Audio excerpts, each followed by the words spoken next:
ఒకవైపు ప్రజలు ప్రార్థనలో మునిగిపోయారు. ఇంకోవైపు దొంగలు చేతివాటం ప్రదర్శించారు. పగలు రాత్రి అనే తేడా లేకుండా రెచ్చిపోయిన దొంగలు మార్కాపురం మండలంలో హల్చల్ చేశారు. ప్రకాశం జిల్లా మార్కాపురం మండలం రాయవరం కాలనీలో ఆదివారం చోటు చేసుకున్న దొంగతనంతో స్థానికులు బెంబేలెత్తిపోయారు.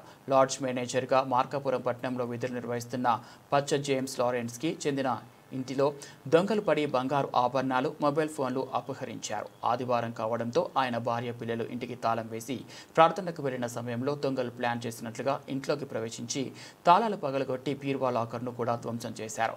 బాధితుల సమాచారం మేరకు పోలీసులు సంఘటనా స్థలానికి చేరుకొని ప్రాథమిక విచారణ ప్రారంభించారు. క్లూస్ టీంను సంఘటనా స్థలానికి రప్పించి సాంకేతిక ఆధారాలు సేకరిస్తున్నారు. దొంగలు అనుసరించిన మార్గాలు, సమీప ప్రాంతాల్లో సీసీ కెమెరాల ఫుటేజ్ ఆధారంగా దర్యాప్తు ముమ్మరం చేశారు.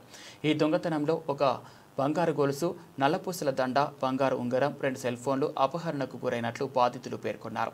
ఇవి అన్ని కలిపి సుమారు 3 లక్షల రూపాయల విలువ ఉంటుందని బాధిత కుటుంబం తెలిపింది. ప్రార్థన ముగించుకొని ఇంటికి తిరిగి వచ్చిన కుటుంబ సభ్యులు తాళాలు పగలగొట్టి ఉండటం గమనించి వెంటనే గ్రామీణ పోలీసులకు సమాచారం అందించారు. ఈ ఘటన నేపథ్యంలో పోలీసులు ప్రజలను అప్రమత్తంగా ఉండాలని సూచిస్తున్నారు. తాళం వేసి ఇంటి నుంచి బయలుదేరే ముందు జాగ్రత్తలు తీసుకోవాలని, అనుమానాస్పద వ్యక్తులు కనిపిస్తే వెంటనే పోలీసులకు సమాచారం ఇవ్వాలని వారు కోరుతున్నారు.